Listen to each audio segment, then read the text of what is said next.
Bonsoir chers téléspectateurs de Prestige TV. Merci de nous suivre sur votre émission Prestige Éducation. L'émission qui parle de l'éducation, de la formation et de l'accompagnement des jeunes. À tout instant, on parle de la formation avec des experts, des professionnels de l'éducation. Mbokk yi seen émission Prestige TV ànd kook suñu jigéen Diary Camara suñu góor Abdoulaye Faye ñoo dellu saat nag ci seen rubrique éducation ñu yàgg koo ànd ak suñu jigéen Diary di ko dalal ndax xaw naa gëj ci émission bi Diary ñu ngi leen nuyu di la dalal ci plateau bi. Diary maa ngi lay fay wax nga dëgg de xaw naa gëj ci plateau bi xaw naa gëj sax ci plateau yi voilà depuis koor ga ba léegi dama bëroon waaw di ñaan yàlla rek tawféex ñu dellu si waat ci liggéey bi rek ci bismillahi rahmaani rahim jéem a tàmbali ci alhamdulilahi rabbil alamin ñu amaat contentement di leen dalal fii tamit ci Prestige Éducation comme ni ngeen koy waxee muy émission boo xamante ni wax dëgg yàlla ñëpp a koy déglu ñëpp a koy yàkkamti kon di ziar aussi suñu naataango bi ñu bokkal plateau bi nga xam ne yàgg nañ ko bokk aussi muy un acteur de développement un acteur d'éducation vraiment avéré macha allah di ko wax ni di la wax ni rek ayca nañu wéyal rek tey moom émission bi xam naa dina neex. émission bu neex la ñu fas yéene am Diary merci beaucoup ni nga duggee neex na xam naa ni tey sa émission la ndax en tant que directrice de collectivité éducative fi ñu jëm ci wàllu éducation am nga ci pàcc mu rëy rëy waaye dugg nga ci sama présentation présenté nga ma Abdoulaye Faye mi nga xam ne c'est un professeur en lettres macha allah dina dugg ci biir débat yi waxtaan ndax présenté woon naa ko ci émission bi passé ñu waxtaanee woon waxtaan bu am solo mais en même temps membre fondateur le ICAZ bi nga xam ne moom la ñuy dégg temps yëpp muy liggéey ci wàllu éducation Diary def naa ne am na événement bu doy waar bu ICAZ defoon fii ci résidence Lat Dior. moom mi moo nekk ci bopp bi moom mi mooy njiit mi muy Abdoulaye Faye donc il est là pour accompagner les jeunes c'est un acteur de développement mais un formateur sur tous les plans nag ndax bu ñu duggee ci débat bi dañuy xam Abdoulaye Faye mooy kan. développement personnel. car bu ñuy wax développement personnel wax dëgg yàlla li muy def war na mën a am impact ci société bi et bu ñu xuusee ci biir débat bi je pense que dinañu jox raison. bu ñu xuusee ci débat bi dinañ def raison kon dañ koy dalal mon frère moo nani Abdoulaye. Merci mon frère ami Diawy Kouyaté, monsieur le directeur. Bonsoir sama jigéen madame la directrice Diary Camara. Bonsoir chers amis auditeurs auditrices de Prestige TV. di am mbégte saa su ne di bokk plateau bi Diawy ak Diary Camara fas yéene waxtaanee ci lépp loo xam ne dafa nekk ci civisme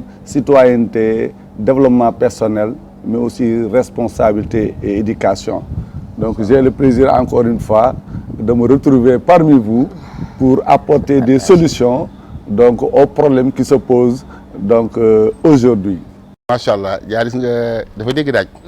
nga fi mu tee Buur Sine dafa ñëw Buur Sine bi nag gars yi xamaguñ ko mais on l'appelle Buur Sine man moom laa miin Diary moom la miin waaye ICAZ Buur Sine la ñu mais il s'appelle Abdoulaye Faye donc dañ koy Buur Sine donc xaw ma buur yi fu mu jëlee nag ndax Sénégal buur yi moom def naa fàtte nañ leen. on va parler de l'éducation wax ci actuellement li mu ko suñu copain suñu xarit suñu naataange Abdoulaye Faye waxee li nga xam ne moo xew actuellement ci réew mi mu nekk loo xam ni naqar na lool métti na lool ndax kenn xamee ko Sénégal ndax Sénégal dëkku teraanga la Sénégal dëkk boo xam ne ñi fiy dund yëpp dañu yaakaar ne ñoom civilisé dañu yaakaar ne c'est des vrais citoyens donc am na loo xam ne bu jugee il faut que ñun acteurs d'éducation ñu wax ko et à la base de tout ça c'est l'éducation waaw à la base de tout ça fu mu mënti jugee ñu commencé ko ci njëlbeen ba fin bi tout ça lépp lu ñu fi war a waxtaane nañu xam ni coow li am ci Sénégal yëpp base ba mooy éducation bi ndax am na loo xam ne bu ñu ko amoon ci éducation amoon ko ci comportement yi vraiment duñu egg ba fii kon Diary tey ñu fas yéene waxtaane li nga xam ne moo taw événement yi am nañ fi depuis le 1er juin ba jàll li ko jiitu ci mois de mars amoon na ay yàq-yàq ay coow lépp nag lu ko tënk mu nekkoon ay coow yoo xam ni ñii ne nañ politique la ñii ni du politique waaye ñun liñ ci gën a intéressé rek mooy dafa am volet bu ñuy xool les comportements nos valeurs mais gis nañ saa ay coow lu amee rek ñu perdre suñuy valeurs perdre suñuy comportement perdre suñuy citoyenneté Diary loo gisee loolu. waaw tout d'abord dañuy massawu Sénégal yëpp parce que defe naa ne li xew ñëpp la metti de tout bord def naa 14 régions du Sénégal bi kenn ku nekk tey jii kilifa ya fa nekk bu ñu tëddee du ñu nelaw. parce que nous sommes dans l'insécurité totale. Insécurité nag daan na gën a metti parce que yaa ngi wax mars mais je pense que ni bii moo gën a metti événement mars 2021 yi parce que mars 2021 peut-être Covid baa ngi fi woon leneen a ngi fi woon mënoon nañu am prétexte mais bii man dama gisul ban prétexte moom moo war a tax lii am Sénégal. donc kon dañu bëgg a wax ni depuis presque ñaata at ñu ngi xeex ce qu'on appelle la dégradation des mœurs et je pense que cet événement vient de confirmer li nga xam ne dégradation des mœurs yi léegi waxuma sax dégradé mais dafa jeex dafa seey parce que nit ku am yar dëgg balaa ngaa jëf di nga xalaat mais quand on parle de l'éducation il y a deux choses il y a l'instruction et il y a aussi l'éducation des comportementaux l'éducation comportementale bu ma nee ñaar yooyu bu ci nekk dafay firnde suñu émission yu bëri yu ñu doon wax naan lan moo tax éducation bi au niveau de l'école dafa des tey lii day confirmer ne éducation bi au niveau de l'école des na parce que am na ñoo xam ne ñi ñu yaree woon ci temps éducation morale éducation civique jël jiitaloon valeur morale yi ñu jiitaloon ko au détriment même de la pédagogie loolu amatul kon lii day confirmer ni kon li ñu doon jooy dafa am beneen bi ci boppam mooy valeurs yi nga xamante ni moom la ñu perte parce que bu njëkk ba yow boo rombaan ci mbedd for 100 francs gis 100 francs ci mbedd da nga koy ragal a for wala par da nga naan kenn mu ñëw foral la ko parce que sa yaay dala daan wax dala daan tiital ba nga xam ne boo foree 100 francs yi dañ naan da lay taxé de sàcc yow sa bopp yaa jiñ sa bopp sàcc alors suñu demee nag ñun bay sàcc fangement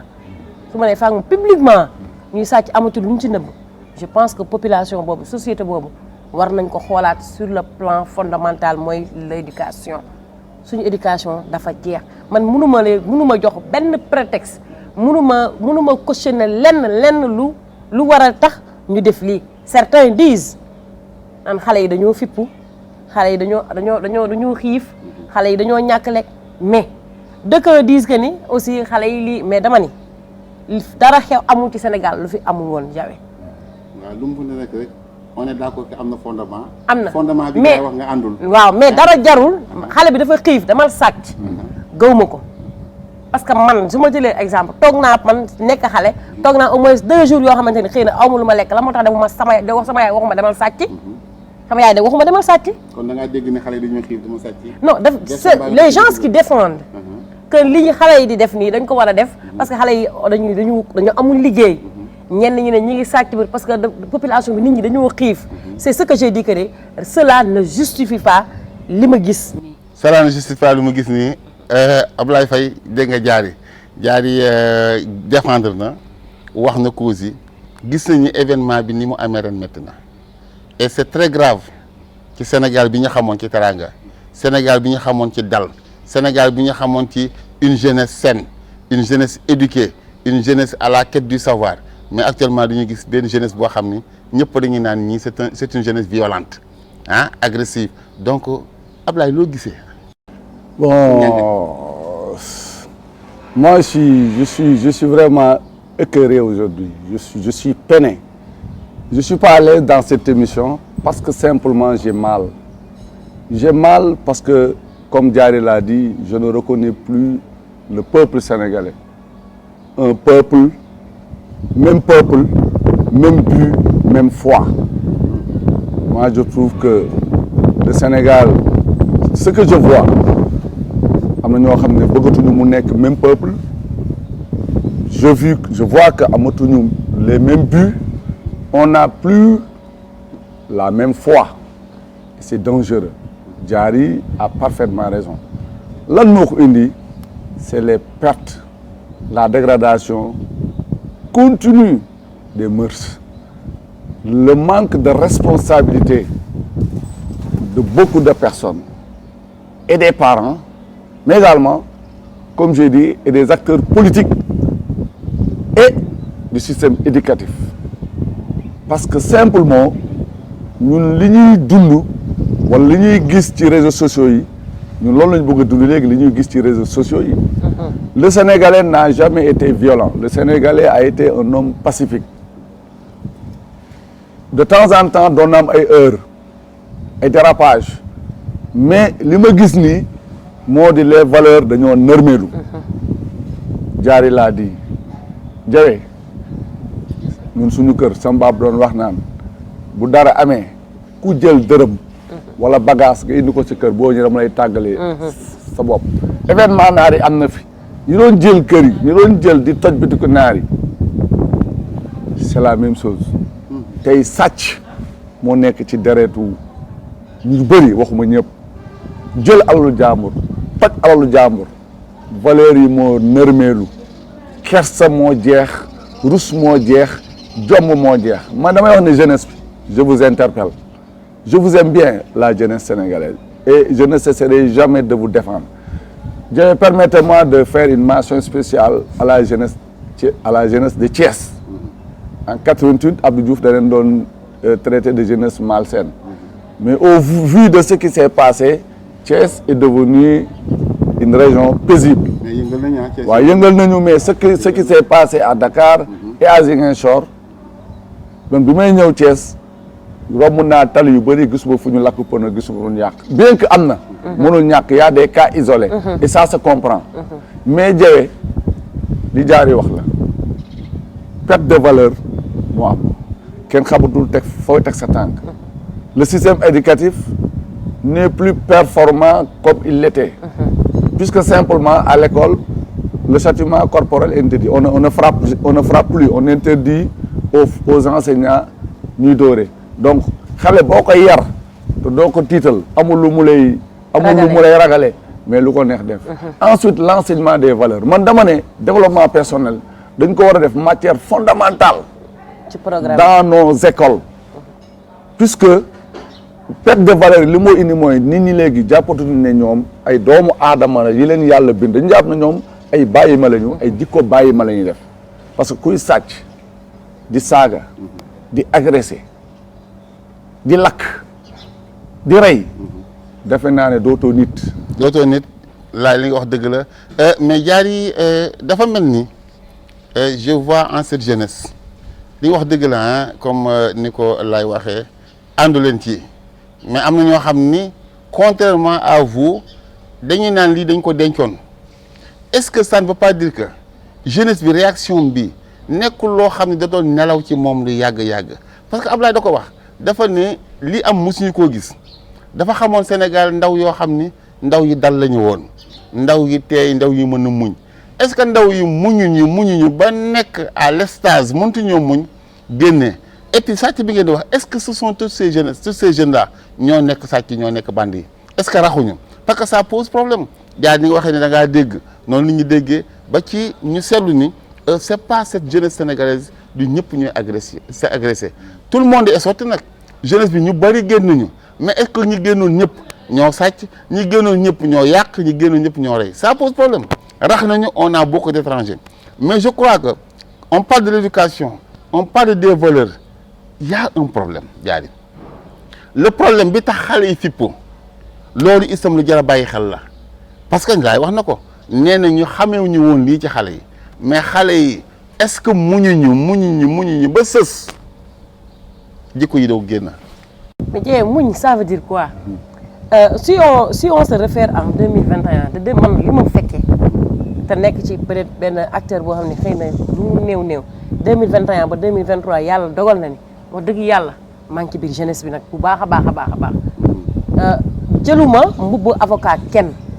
mais je sais que ne li ñu déployé ci ay moyens sur l'entrepreneuriat de la jeunesse ma ne ko ndaw bu bëgg liggéey di nga liggéey kon je pense que ni fippu amul fu ñuy fippoo parce que nit ki buñ la tegalee da ngay gis ñoo xam ne dañuy chaque jour ñu lancer ay dugal ay liens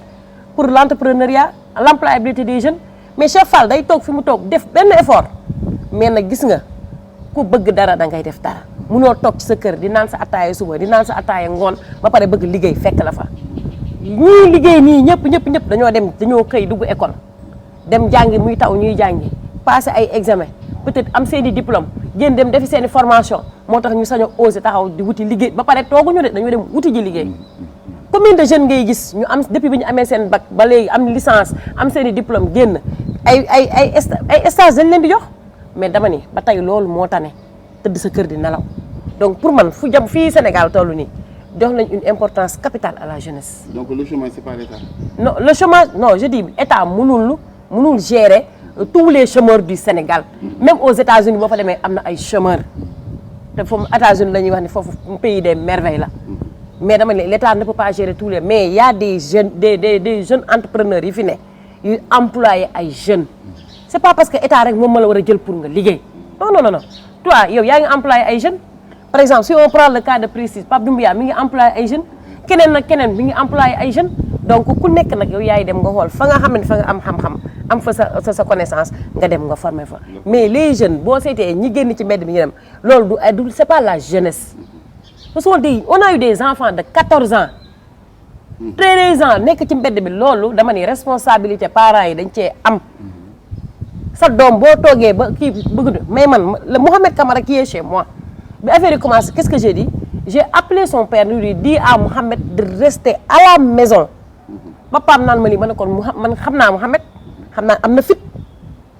la première chose à faire c'est que Mohamed reste dans la maison d'abord si tous les parents faisaient ça je pense que doo gis ay xale yu ndaw yu génn ci mbedd mi di def yenn yi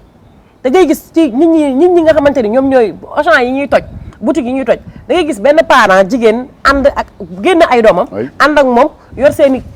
i pousse-pousse wala seen i saaku ne ko kaa ñu duy pour nga duy sa ravitaillement du mois riba boobu ngay jox say doom jéegi moo tax ma ni la gis nga problème bi du problème de l'employabilité du problème de jeunesse bu fippu problème de comportement la du problème xiif non du problème ban mooy xiif des parents qui sortent ànd ak seen doom comme ni ko Diary waxee xale yi di génne ci Auchan bi yaay ji di dugal ci saagam di yóbbu est-ce que du problème moom Jawe problème mu xiif boobu laay bañ a dégg ñun Sénégal la ñu ne même bu du Sénégal suñu remonté ba si suñu religion sallallahu alayhi wa sallam mi ñuy roy daawul toog jour yoo xamante du togg cin lan moo tax demul sàcc ji je dis que ni man dans la vie tout ce qui est sàcc tout ce qui est rey nit tout ce qui est violence gisuma ban circonstance moom laay naan Jawe da toog nga ñetti fan lekko demal nga rey demal nga rey buur siin toog nga ñetti fan lekko demal nga sàcc sàcc ji Cheikh Fall loolu man laa ne man Diary man gisuma ko. c'est des valeurs yooyu moom gisuma ko. donc on a des problèmes de valeurs. Oui, on a des problèmes de valeurs de responsabilité comme on dit c'est un problème de responsabilité moom ni mu wax nii loolu valable na sama kër ñëpp génnuñu c'est pas tous les jeunes qui sont sortis am na xale yoo xam ne seen kër sañuñu fa ñemewuñu génn. am nañu génn waaye. am nañu génn mënuñu ko non mais am nañ seen raison. mais seen raison du xiif moo war a tax. peut-être ñoom am nañu idole am nañu ñu gëm. c'est ça ñu dañ leen a tooñ. dañu def injustice. ñu ne ñoom dañuy génn faj ko à leur manière. mais bu ñu génnee toj université toj école yi. toj kaar yi. institution yi. loo xamante ne alalu askan bi la. yow nga ne da ngay défendre askan bi yow ngay wëlbatiku du toj alalu askan bi nga jël benn kaw bu nekk fële comme man taaba ut cantine dem bëy nawet bi métti ma jënd xar jaay xar ba soppi nag ba def ko maanaam boutique di ci liggéey di ci fay location di ci fay samay doom xaay di fay samay di ci jox samay waajur yow au nom de dañoo tooñ sa leader yow nga génn dem toj butiku jàmbur yàq alalu jàmbur yow est-ce que tooñoo tooñ boobu moo gën a garaaw parce que tooñ boobu ëllëg dana la topp imaginel man j'ai vu à Dakar Nord Foire bi ñuy toj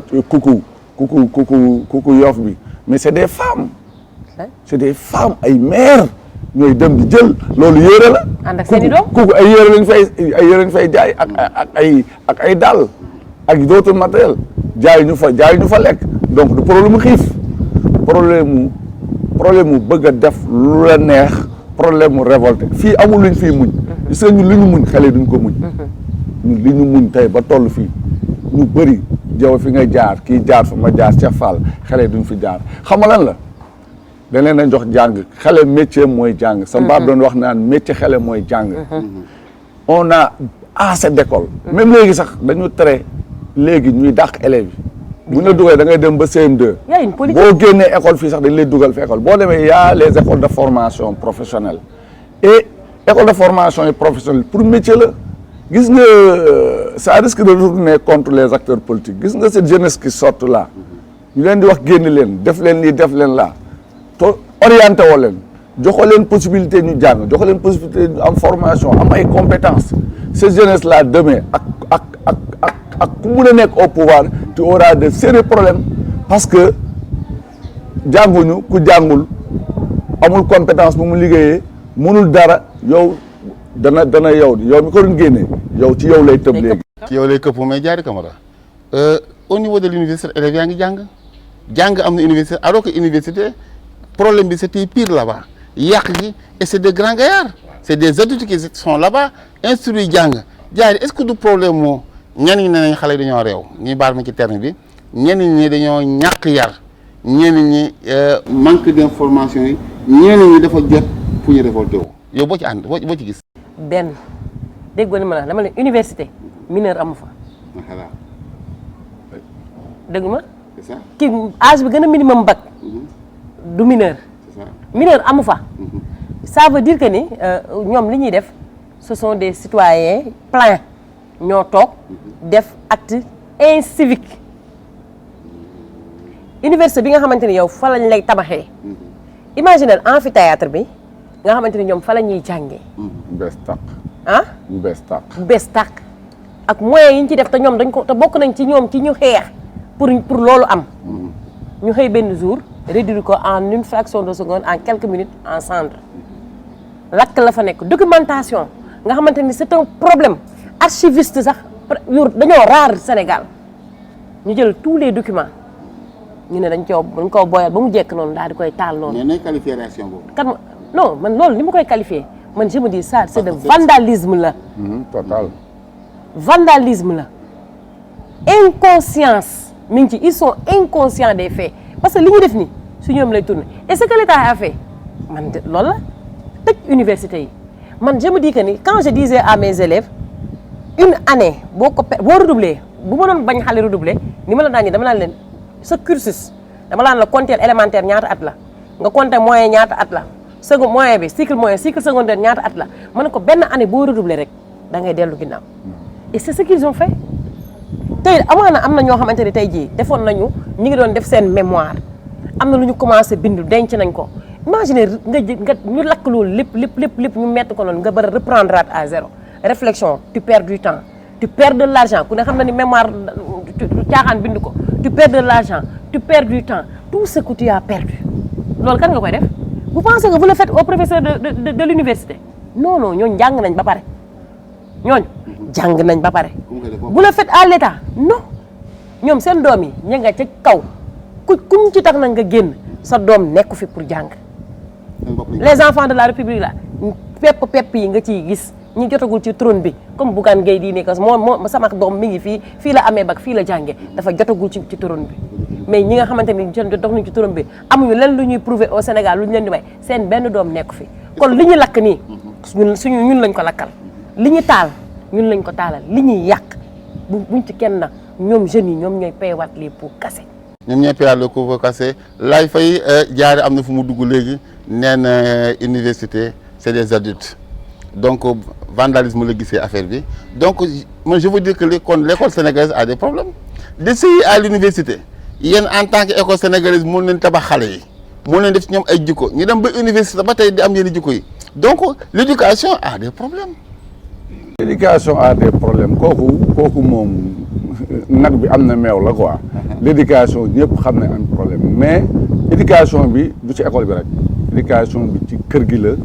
éducation bi ci quartier bi la éducation ci daayira yi la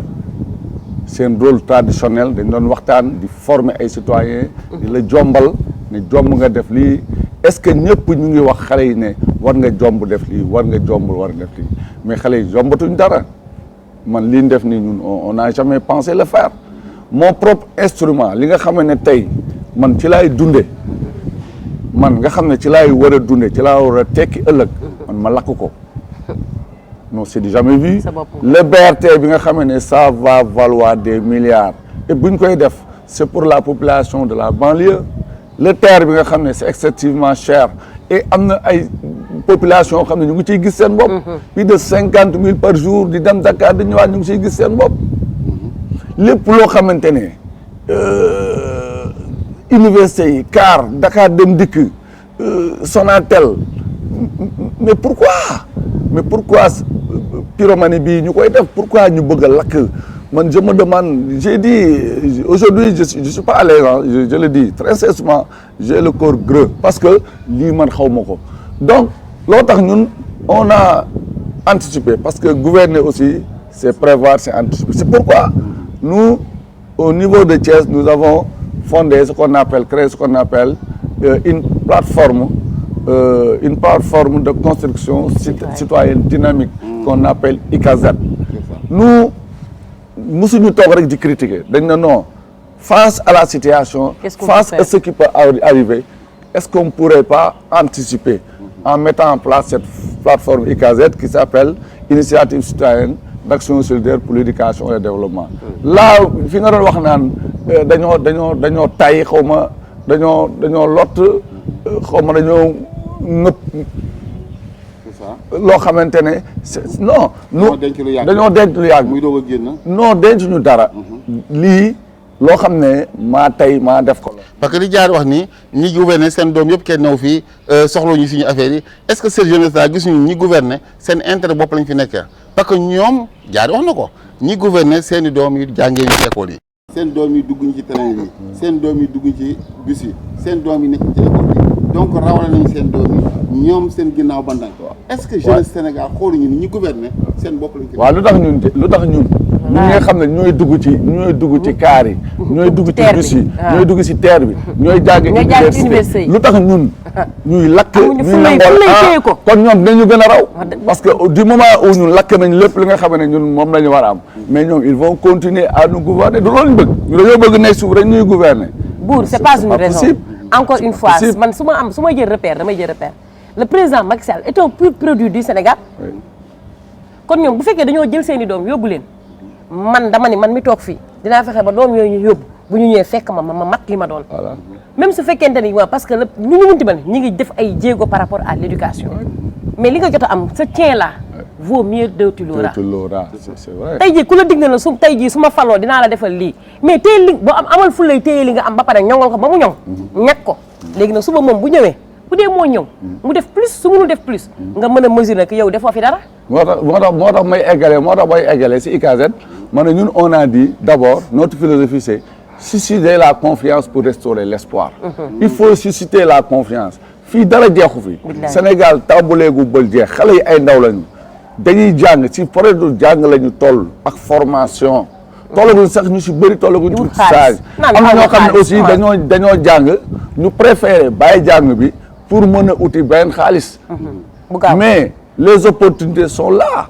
les emplois sont là bu ñu wax ne emploi amu fi emploi am na fi on crée l'emploi li jaaree wax mais c'est vrai l'État ne peut pas tout faire je suis pas là pour défendre l'État même si je fais partie de l'État parce que man je suis un agent de la fonction publique donc citoyen là je jouis de mes droits am fi ay devoirs am fi droit donc l'État c'est toi c'est nous tous donc ñun li ñu war mooy ñun nañu téye suñu li ñu moom mooy suñuy ndaw li ñu moom mooy suñuy valeur il faut ñu jàngale leen muñ il faut ñu jàngale leen jomb def dara il faut ñu jàngu leen nangoo lekk sa ñaq il faut ñu jàngale loo patience xaar xale mënul juddu tey tekki tey màgg tey tekki tey il faut un processus processus boobu il faut que ñu nangu ko man je condamne les politiciens de tout bord parce que je le dis souvent quelle est l'école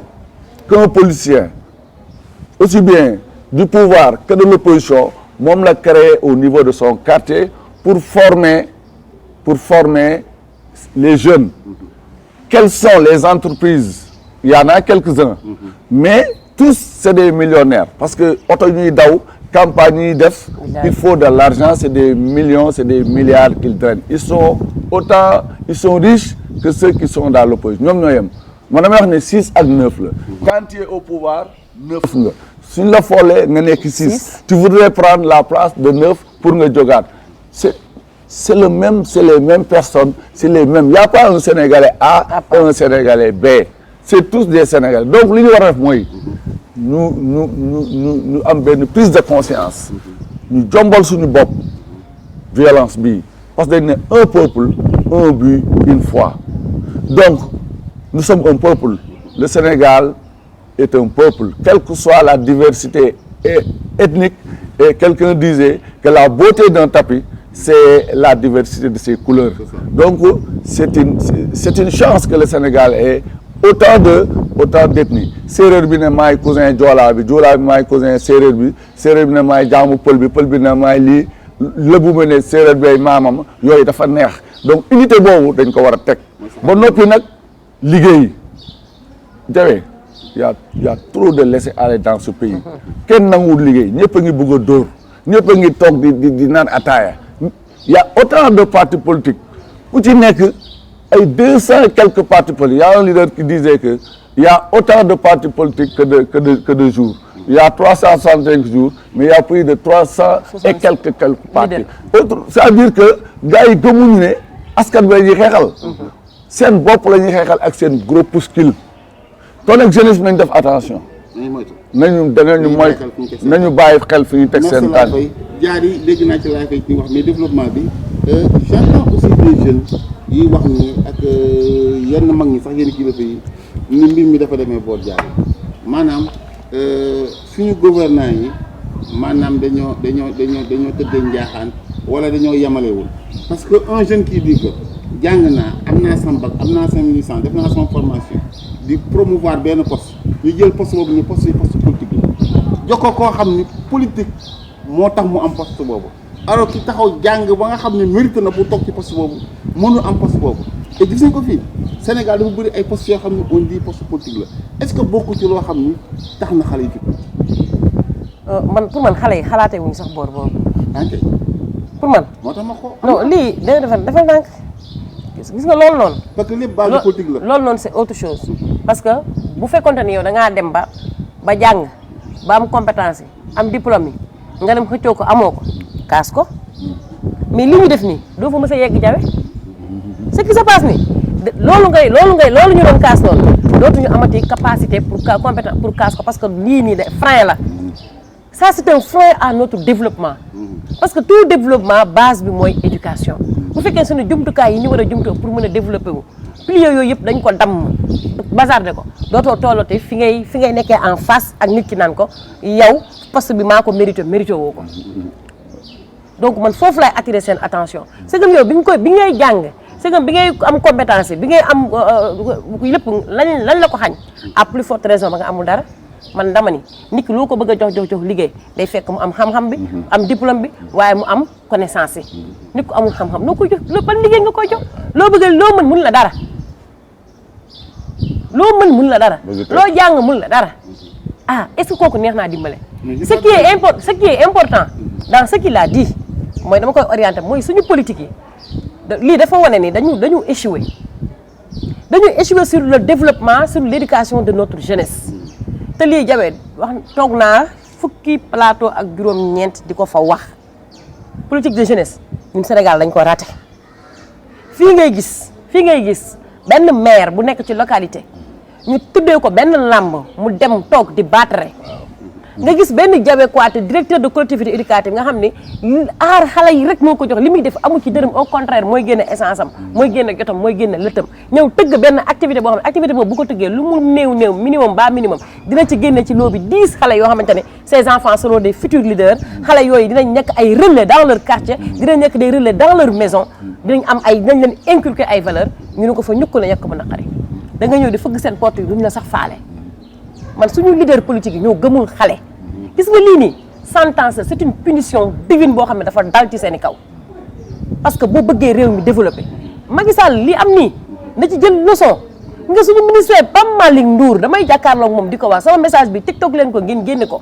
Pape Malick Ndour da nga am sacerdoce ci société jeunesse bi gis nga li xew nii benn ministère mënu ko lijjanti bu dul yow maa la wax lii bu la neexee na nga woolee tous les acteurs qui gravitent autour de ce ministère là ñu toog ngeen waxtaan ñu wax leen la ma ko ñun ñoo ko mën a lijjanti le ministère de la jeunesse dafa am un rôle capital et boo ko seetee dafa mel ni ministère boo xamante ne bu ñu joxul gëdd la au niveau de nos GRG da ngay dem di casse benn affaire sax ñun la mais mënuñu ci dara au niveau de nos CEDEPS da ngay dem di wax benn projet ñun li mënuñu ci dara bu fekkente ni ñoom dañ leen dénk jeunesse te amuñu capacité téye jeunesse bi amuñu capacité organiser jeunesse bi je pense que c'est là où le bas blesse. Gis nga lii c'est une leçon. Diary c'est une leçon parce que Laye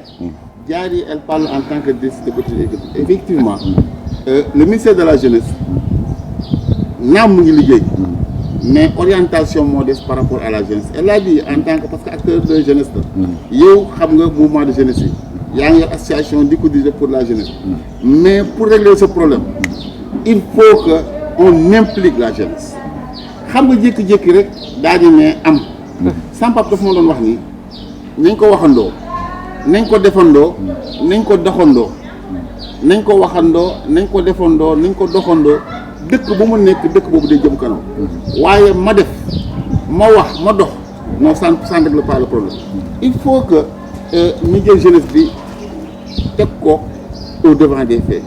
accompagner leen ànd ak ñoom liggéey et c'est ce que Diary fait avec l'ASS parce que elle est là en tant que présidente d'une association ASS association des encadreurs de collectivités éducatives du Sénégal yi gère lu bëri mais structure ICASEC bii ASS bii jàkkaarloo actuellement PSIS éducation jàkkaarloo ni yéen ñaar ñoom ngeen nekk ci association yi am doole yoo xam ne association de jeunesse la mais à chaque fois li nekk seen bopp soo ko joxee autorité bi ñu leen faale Diary laa di. y a combien de projets sur le table projet éducation teg ko duñ ko sa faale. aucune collectivité locale keese yi nii benn maire bi def activité de jeunesse dañ yaakaar ne activité de jeunesse mooy làmb wala mooy football. waaw alors que l'éducation est là. alors occuper les enfants au moment libre c'est là parce que l'enfant a 3 milieux la maison l'école et la rue te xale yi actuellement nii cette manifestation on sent que ce sont des enfants de la rue on sent que ce sont des enfants yoo xam ne ils ne sont pas éduqués on sent que ici ça manque du civisme et de la citoyenneté et les parents ont démissionné comme tu l'as dit Diary l'a dit l'école n'éduque plus mais l'école donne du savoir daal lay bàyyi da lay jox li mu xam rek jox la et maintenant l'école ne donne plus du savoir parce que xale yaa ngi ci internet bi quelle est la solution Diary avec ce problème de citoyenneté et de civisme ces comportements là qu'est-ce que tu penses li solution bi du leneen acteurs yëpp ñu woo leen recadrer leen muy imam bi muy délégué de quartier bi muy jàngalekat bi muy collectivité locale bi muy ku mu munti doon di autorité bi dama ni préfet bi gouverneur bi ñëpp dañoo war a toog ci benn table ñu waxtaan gis nga problème bi c'est pas un problème d'adulte c'est un problème de jeunesse te nit ki nag ñoom ñëpp adduna bi yëpp d'accord nañu lii c'est la jeunesse jeunesse bi instant bi moo faillir jeunesse bi mu ne mais lan moo tax ñun duñu concentrer suñu force yëpp ci jeunesse boobu ñu bàyyi ñiiroo yi ŋaayoo yi gis nga dama ni deux ñaari nit xeexu ñaari nit waru mën a déclencher une guerre fii ci Sénégal gii ñu ne nga xam ne dëkku Cheikh Ahmadou Bamba la dëkku Alaaji Malick dëkku Maam Limaamu dëkku Bou Kounta dëkku wàllu yëpp man mosuma woon xalaat ci àddina man dama doon génn damay am benn quiétude am benn aisance di dox n'importe comment n'importe où quand parce que dama naan buñ ma waxee dama naan moo Sénégal fii jàmm rek a fi am ñi fi tëdd mais après yow da ngay dem ba nga xam ne est-ce que c'est la réalité moo tax la nature a horreur du vide gis nga xale yi tant que jóguñu encadré waat leen mun a recadré waat leen mun a mën ko lii ñuy dem lii benn étincelle la bu tàkk rek la. taal bi boyagul. yàlla bu mu boy Laye Faye il faut recadrer la jeunesse il faut restaurer nos valeurs noo gisee yow. man li ma wax daal mooy. dama koy wax. est-ce que le développement personnel la citoyenneté la gouvernance scolaire dañ ko war a instaurer obligatoirement dans les écoles à Dakar ñu ngi koy def la gouvernance scolaire ñu ngi koy def ci établissement yi mais tu le fais mais on t'accompagne pas c'est les parents pauvres yaay des ci école bi yaay encadré boy yaay tërin ay réunion yaa leen jàngal naka la ñuy voté yaa leen jàngal la tolérance yaa leen jàngal la solidarité mais yow mi koy def sax on te prend pour le fou de l'école. dafa am jot dañuy wax dafa am jot. mais bu ñëpp waxee loolu 90% des enseignants ne ñaari enseignants yi dañoo am jot mais école boobu nga defee ne jàmm dina fa xew. est-ce que nañ leen mën a est-ce que dañu am valeur.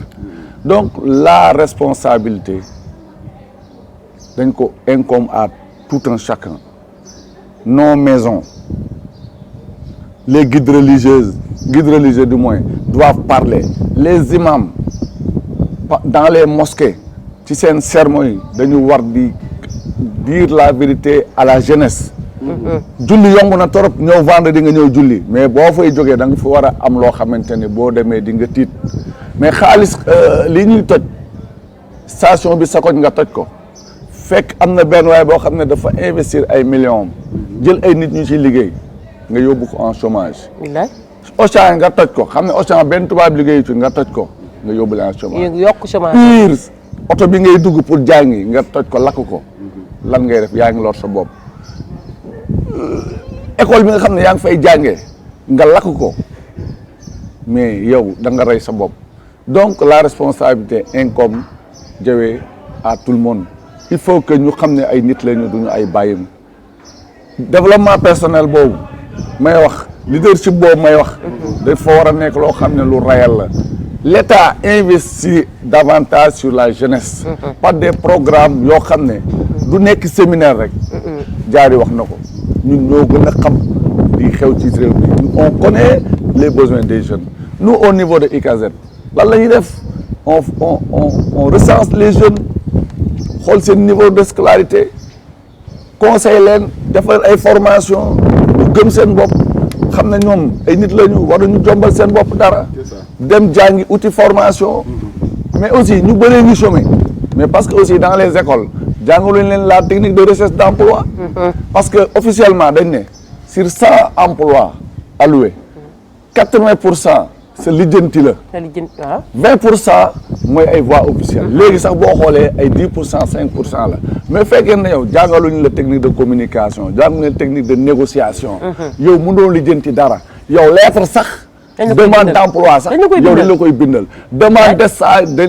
boo nee man am naa master def naa formation mënoo bind demande d'emploi mënoo bind demande encore nga bind lettre de motivation CV mënoo ko bind mais boo yëwoon kayit yi kay te mënoo bind loolu mais yow lan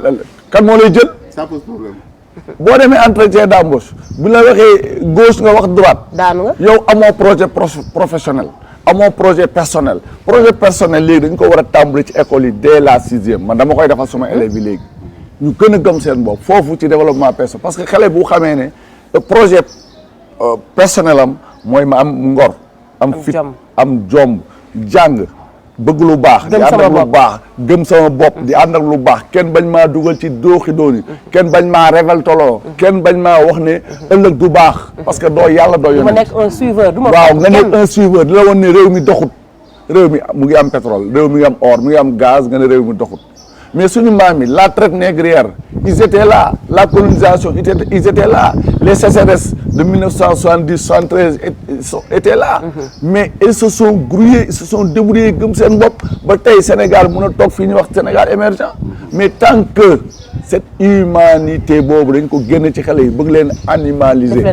def leen ay animaux def leen ay suiveurs def leen ni géttu bay rek boo génnee damal attaqué ma attaqué ñëwal tëdd ma toog ñëwal toog man du ma génnal kenn te du ma wax benn jeune ne toppal benn politique homme politique parce que ëllëg moo tax maa def leen ndànk ëllëg jaari wax na ko jàngoo amoo métier ki nga yaakaar ne ëllëg bu faloo billaahi wallaahi doo gis dara parce que mënoo dara boo mënul dara nag kenn du la jël non c'est ça clair boo mënul jël du ma la jël boo mënul filmer Cheikh Fall mënul filmer naa ko jël lu ma bëgg Cheikh Fall dinaa ko jël sama entreprise na ko filmer lu ma la bëgg boo mënul dawal dinaa la jël dawal du ma ko def loo mënul boo mënul piquer lu ma la bëgg nga bëgg santé du ma la jël ngay rey doomu jàmm. Il faut que les jeunes se forment. Il faut qu'on forme les jeunes il faut que les jeunes acceptent de rester d'être patients nangoo xaar parce que nit nangoo muñ gis nga muñ boobu nga doon wax nag dañoo nanguwul muñ. muñuñu dara dañoo nanguwul muñ de nanguwul ñu muñ. xam nañ fi muñ te olof Njaay nee na ku muñ muñ. muñuñu xam nga muñuñu yow xale bi fi mu juddoo. boo xoolee xale yi de ay 14 ans 15 ans 16 ans 17 ans 18 ans xale lan la muñ. muñoo dara. dara nga muñul dañoo muñuñu. jaari xale bi mais jaari en tant que acteur directrice de collectivité éducative lan ngeen xaaj état lu ngeen mën a dimbali état parce que ASS ñu ko fiy dégg nga nekk directrice de collectivité éducative boo seen wax na état lu mu mën ci jeunesse bi lan ngeen mën ñëw au moment libre des enfants au temps libre après l'école lan en tant que directrice en tant que association ASS lan la mën a apporter aider ko état ci la jeunesse. waaw ñun en tant que association de développement non certes mais ñu nga xam ne ñun suñu vocation yëpp c'est xale la diggante enfant bi ak jeune bi donc ñoom seen éducation daf ñu topp dañ ci am responsabilité bu rëy mais loolu li ñu mën a dimbali état mooy comme li ñu def nii man ça fait 2 mois je suis pas sortie génn ma ci benn écran defuma benn émission bon j'ai mes raisons personnelles mais quand j'ai entendu lii bi mu xewee nii dama ni ça me rappelle la Covid bi Covid bi ñëwee bu acteurs yëpp tëddee seen biir kër ñun les encadreurs de collectivité éducative dañu jóg ñu ne ñun dañu nekk ay soldats de la santé. je pense que tey tous ces acteurs dañu war a jóg nekk ay soldats de l'éducation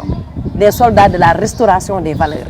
quel que soit maintenant le prix que ça va nous coûter. ñun suñu devoir la ñu ànd ak suñu ministère bi ñu war a àndal jóg wàcc ci terrain bi ni ñu wàccee woon ci Covid bi ci terrain bi dimbali xale yi nekkoon ci kër yi ñu xale yi sonn noonu lañ ñun tam war a wàccaate ci terrain bi dimbali xale yi fu benn leader taxaw wax xale yi lii ñu génn ci télé yi génn ci rajo yi na xale yi bu leen def lii bu ngeen ko defee lii moo leen ciy fekk. il faut qu'il y ait une sensibilisation une communication active. gis nga communication interactive boobu ñuy def li politicien bu taxaw na xale yi génn leen ci mbedd mi ñun ñu taxaw fa ne xale yi bu leen génn ci mbedd mi. vous êtes capable d'organiser des activités de jeunesse. bien sûr. est-ce que yéen état war na leen jàppale financièrement au niveau de vos quartiers de vos. Moi, quand je dis jàppale, je ne parle pas parce que bu nee financièrement les gens pensent de l'argent alors que tu dois mettre les moyens. Les moyens ce sont les mën na nekk technique comme prestige. Je donne un exemple par rapport à Ablaye Dièye ce qu'il a fait par rapport à la lutte contre le cancer. Il n'a pas financé même su fekkee côté financement dañ ko déshonoré mais je dis aux gens que ni je ne veux pas de l'argent mais tu me donnes les moyens techniques pour ma mën a communiquer ak askan bi. Que notre ministère nous donne les moyens techniques pour ñu mën a jàkkaarloog xale yi jàkkaarloog askan bi su jëree ñu xuus ba au plus profond du Sénégal ñu dem xuus fa toog jàkkaarloog askan def des campagnes de sensibilisation def des caravanes de sensibilisation dafa jot.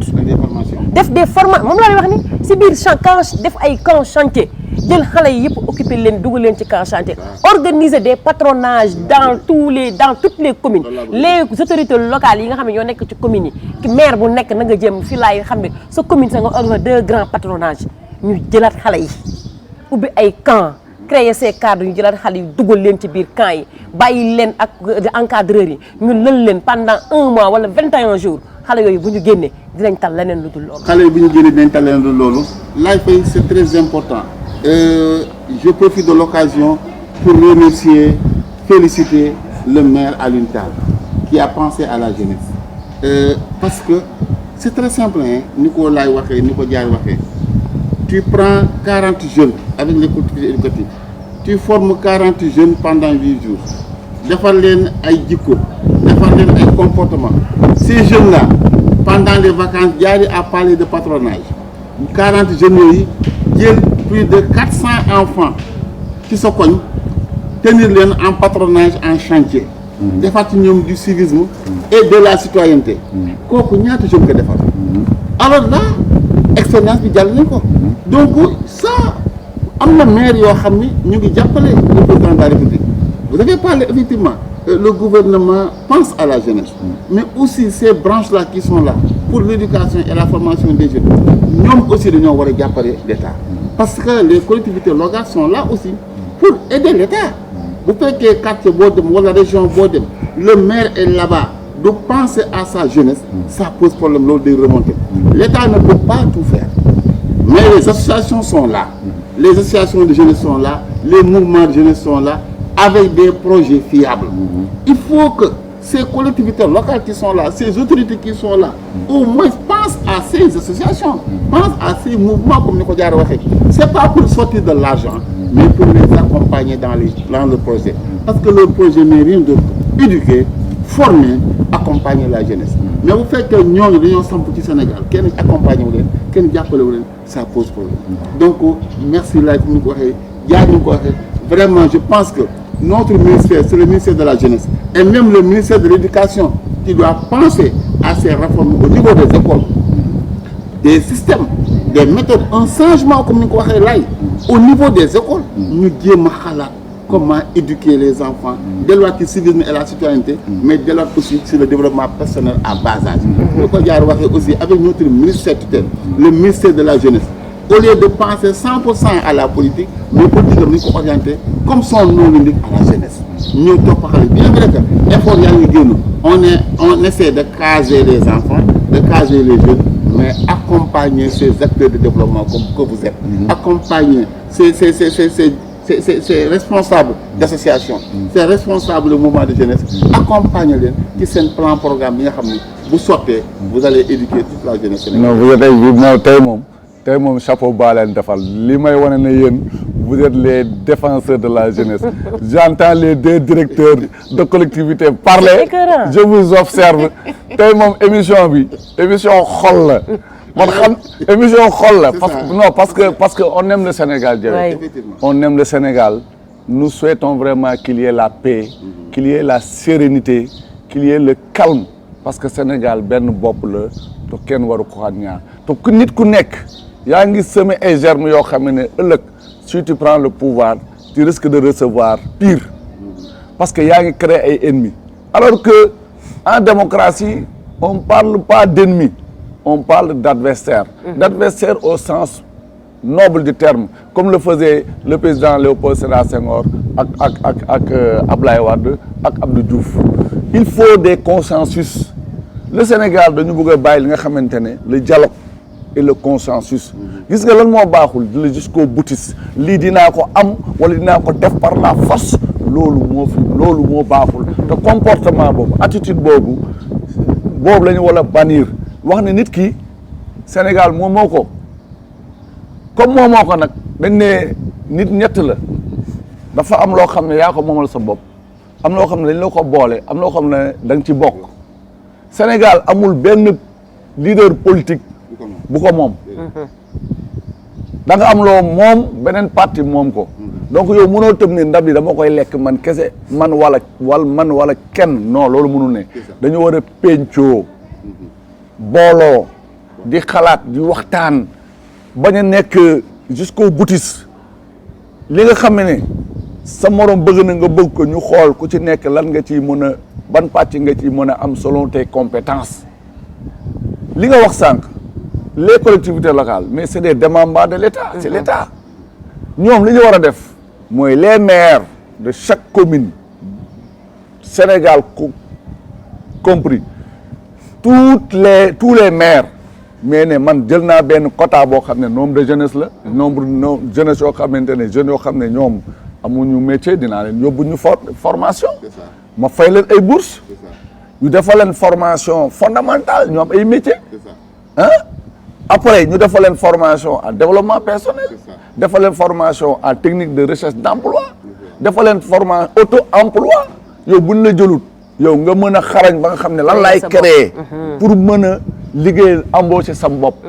je pense que foofu lañ toll laay préparons projet bi jaar loo ci xalaat laay ñëw tàggoo ñu xool parce que bu ñu ko toppee timis ñu jëm guddi lañ jëm moom dafa naa ni émission bi direct lañ ko waroon def Pape Doumbia may ñu def ko 2 heures de temps parce que éducation bi dafa mel ni on en parle dans tous les plateaux de prestige mais je pense que ni plateau éducation moo ci gën a jekk parce que tey waroon nañu mën a chaque jour ñu invité benn acteur d'éducation ou de développement teg ko mu wax xalaatam te lii du jeex et ce qui est écœurant dama lay génne leen actuellement bu la xam est-ce que xam nga enseignants yi ñu ngi grève dama les enseignants actuellement nii xam nga ñan lañ ko ji grève kenn tuddul benn enseignant dañoo làqatu ci ginnaaw événement bi na xale yi nañ toog seen kër c'est pas vrai école yi ñu war a jàngi normalement parce que dara amatul nii mais les enseignants sont en grève chaque jour xale yi suñu génnee ñu du ñu demee jàng ñu génne leen mais feeñul c'est pour vous dire que ni la cible dafa sensible xale yi dañoo laal seen loxo fi mu toll nii lu xew ñu taqal leen ko foofu laay attirer seen attention jeunesse bi mag ñi ngi profité ci utilisation moi je suis enseignante enseignants yi ñi ngi dóor seen i dóor mais seen dóoru enseignant heure bii nii à la veille des examens entre CFE BFM bac suñu ne la dans un mois le 5 wala le 4 bi bac dafa war a am nga ne enseignants yi jàngale ko déggoo benn parent bu jug bu ne bu fëgg ci table bi ça veut dire que li nëbb loolu li dem ba muur loolu garaaw na Jawe attiré naa seen attention jeunesse bi li nëbb loolu garaaw na laay tàggatoo faisons attention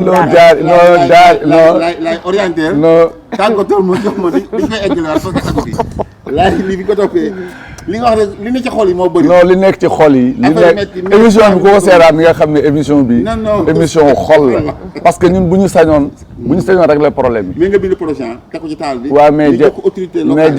Dieye man bindal projet teg parce que vacances yi bëgg nañu vraiment les maires qui sont là. Dieye ak autorités yi nekk fii ci dëkk bi. Dieye ñu teg ci taal bi bëgg ñu accompagner vos projets. Dieye au niveau de ICAZ. Au niveau de ICAZ. ñun on a ICAZ c'est un creuset vraiment de réflexion. ICAZ c'est une solution face au problème. yow tu te rappelles ici on a organisé une très grande cérémonie. C'était une solution. Booster les jeunes. Décorer les meilleurs élèves du primaire. Créer des modèles. jël ay exemple ñoo xam ne ay exemple ay valeurs. ñoom ñu jël kàddu wax fi ñu jaar. ne dara musul yomb. te du yomb. musul yomb. tey nag dafa neex parce que démb les moyens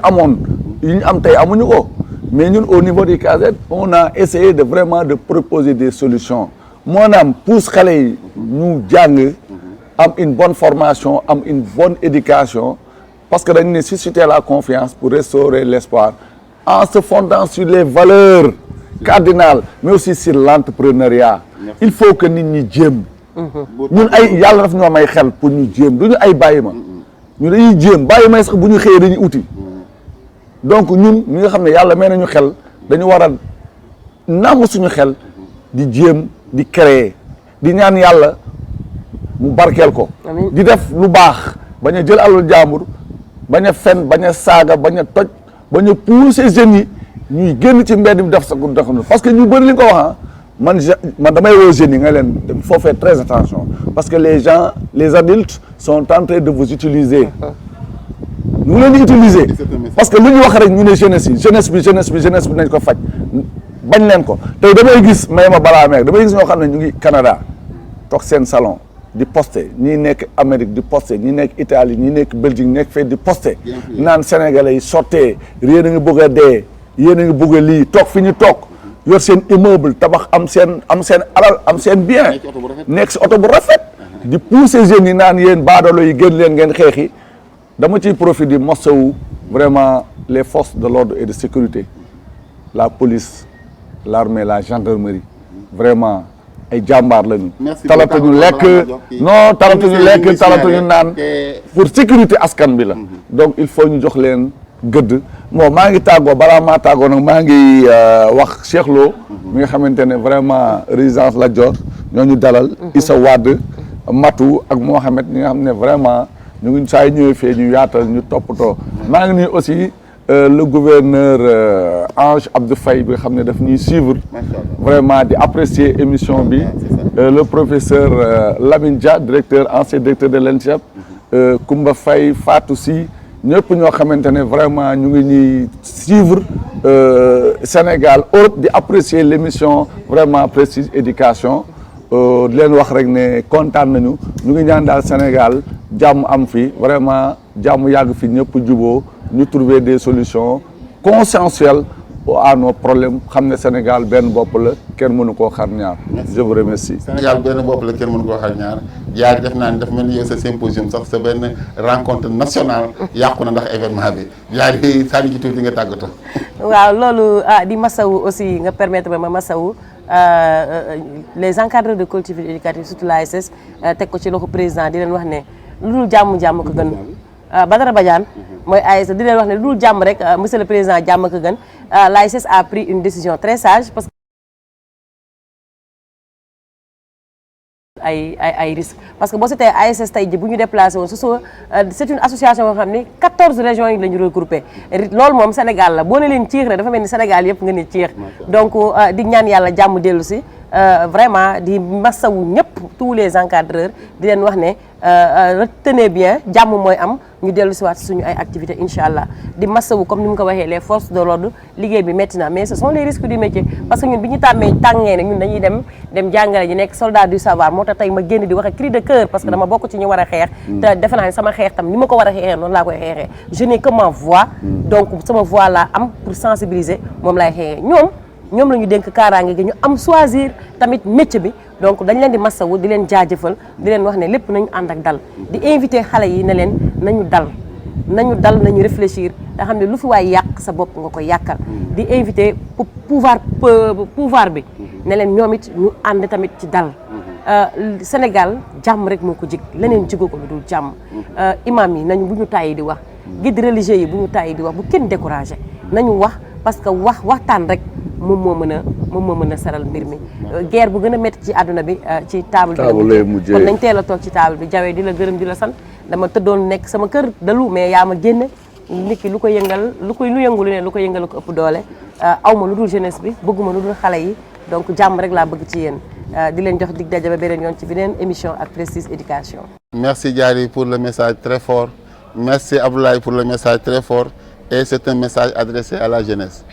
Quand le président Macky Sall parle d'un Sénégal émergent jeunes yi yéen a ko moom c'est pas Macky Sall qui va émerger le pays demain il vous a préparé pensez à cette préparation parce que d'ici 2035 nguur mi si loxo jeunesse bi lay nekk et tout ce que vous ngeen di xeex yëpp ni am na fi muy pétrole ak gaz yéen a war a préparer pour émerger ce pays mais bu fekkee jeunesse bi nga xam ni moo war a tabax di yàq fondement bi kañ lay tabax di am donc c'est un message fort qu'on lance nañ ci bàyyi xel et nous lançons à nos autorités